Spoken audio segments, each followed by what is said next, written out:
Today, we're jumping into Daniel chapter 8, and let me tell you, this vision pulls back the curtain on the future with a level of precision that is almost unbelievable. We're not talking about vague fortunes here. We're talking about real empires, real rulers, and real history, all laid out centuries before they happened. This is all about the God of details. So let's start with a question. What if you could read a history book before the history actually happened? And I don't mean vague predictions. I mean the nitty-gritty details, like which direction armies would march, how fast they'd conquer, and even the exact number of rulers who would split an empire. Well, that's the incredible claim we're exploring today, straight from this ancient text. All right, let's set the scene. Daniel gets this vision at a really specific moment in time. And, where he is when he sees it is actually just as important as what he sees. So, the year is 551 BC. The superpower of the day, Babylon, hasn't even fallen yet, but God is already showing Daniel what's coming next. And get this, Daniel is physically located in a city called Susa. Why does that matter? Because Susa is the very city that's going to become a capital of the next great empire he's about to see in this vision. God literally positioned his prophet on location right inside the prophecy itself. Okay, so the first thing Daniel sees is this powerful animal, a ram, but it's the specific details about its horns that make this so precise.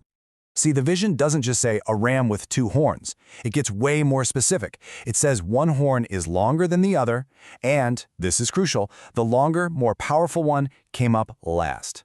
Now that's not some random detail. It is the first major key to unlocking this whole thing. And here's the amazing part. The text itself tells us who this is. The two horns represent the kings of Media and Persia, and history lines up perfectly. The Medes came first, they were the first horn. But the Persians, who rose up after them, the horn that came up last, became way more powerful. The prophecy nailed it.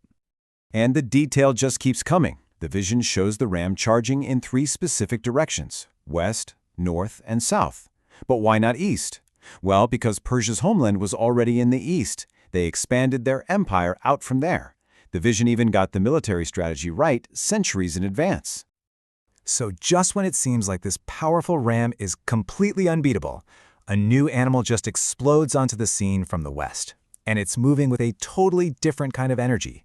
We're talking about incredible speed.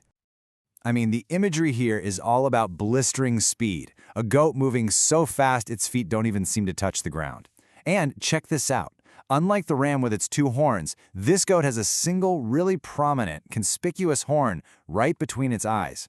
This singular power is absolutely key. And here's the best part. We don't even have to guess what this means. An angel, Gabriel, explains it directly to Daniel. The goat is the kingdom of Greece, and that single, powerful horn, it's the first great king of Greece. History makes it obvious. We're talking about Alexander the Great.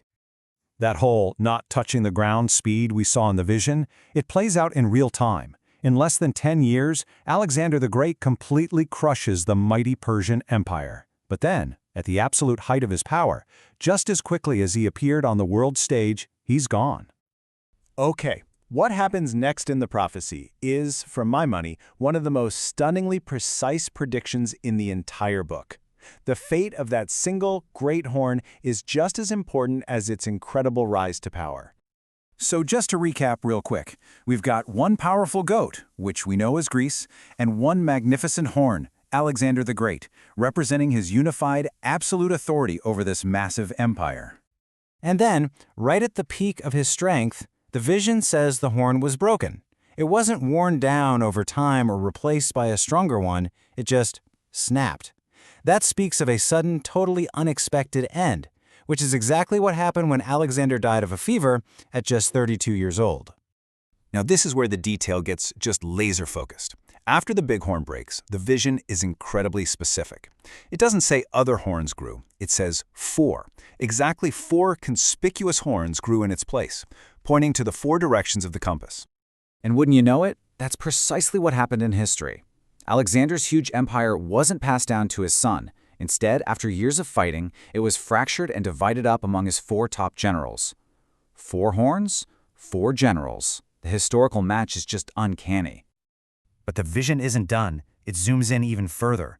From one of these 4 new horns, a new, much more sinister power starts to emerge. Notice that it starts out small, but then grows exceedingly great. And its path of conquest is also specific: south, east, and then toward the beautiful land. That's a clear reference to Israel. This new power has a very specific target in mind.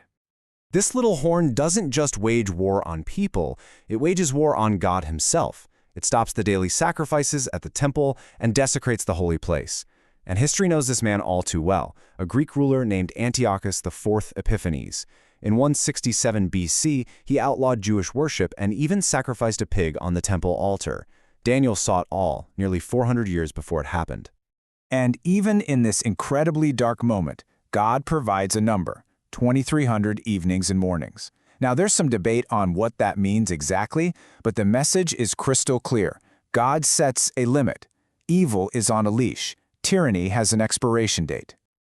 So why all this incredible detail? Is this just God showing off, giving us a history lesson before it happens? Well, no, the vision is actually doing something much bigger. It's establishing a pattern. This guy, Antiochus Epiphanes, he's a historical prototype. He's like a preview, a dress rehearsal for a future ruler who will follow the same playbook: rise through deception, declare himself an enemy of God, attack God's people, and then ultimately be destroyed by divine intervention without human agency. The prophecy is rooted in real history so we can recognize the pattern in the future. And how does Daniel react to seeing all this? He is physically and emotionally wrecked by it. The text says he was exhausted and sick for days. This wasn't just some interesting information for him. The vision revealed the intense suffering and evil God's people would face, and the weight of it all was just overwhelming. And that really brings us to the final takeaway. Daniel 8 shows us a God who is in control of history with just breathtaking precision. He names kingdoms before they even exist, and he sets limits on evil before it even rises. So the question it leaves us with is this: if God can choreograph the history of ancient empires with this level of specific detail, can't we trust him with whatever is coming next in our world and in our lives?